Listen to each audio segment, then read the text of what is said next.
আসসালামু আলাইকুম। উগান্ডা টিভির তারসিরা ভুয়া নিউজে আপনাদের স্বাগতম। প্রথমে বিস্তারিত, তারপরে শিরোনাম।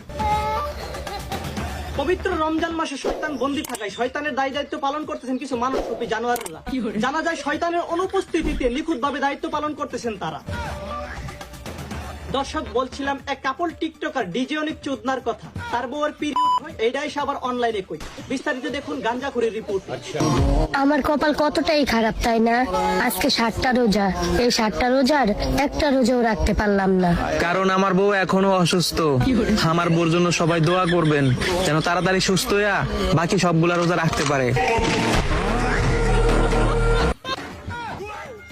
দর্শক, ইসরায়েল থেকে আগত এক জানোয়ারের রিপোর্টে জানা যায় এই শালা তার বউকে দিয়ে আবাসিক হোটেলে ব্যবসা করালে তার বউয়ের মেন চ্যালেঞ্জের অতিরিক্ত লুট পড়ে যাওয়ায় 7 দিন যাবত অসুস্থতায় ভুগছেন এই খলিফা মার্কা ব্যবসায়ী। দর্শক, আমরা এতদিন জানতাম অসুস্থতার কারণে মেয়েরা রোজা রাখতে পারে না।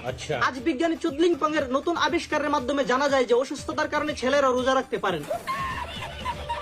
আরো জানা যায় প্রতিবন্ধী ডিজে অনিকের নির্দিষ্ট না থাকলেও বর ব্যথা ভাগ করে নেওয়ার জন্য রোজা রাখতে পারে না এই চোদ নাই। বিস্তারিত দেখুন জনি সিং নামে অনিকের রিপোর্টে। এতদিন অসুস্থতার কারণে আমরা একটা রোজাও রাখতে পারিনি, কিন্তু আজকের রোজাটা আমরা দুইজনেই রাখছি। সবাই আমাদের জন্য দোয়া করবেন যেন বাকি সবগুলা রোজা রাখতে পারি।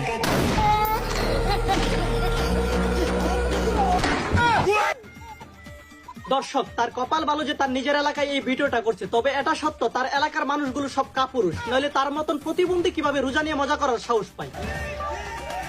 দর্শক, আমার আর খবর বলার সময় নেই। আপনাদের কি মতামত আমি কমেন্টে দেখতে চাই। আমি যদি এই প্রতিবন্ধী শালারে পাই, তার মাঝখানে ঠ্যাংটা ছিড়ালাম, এটা সত্যি কথা ভাই।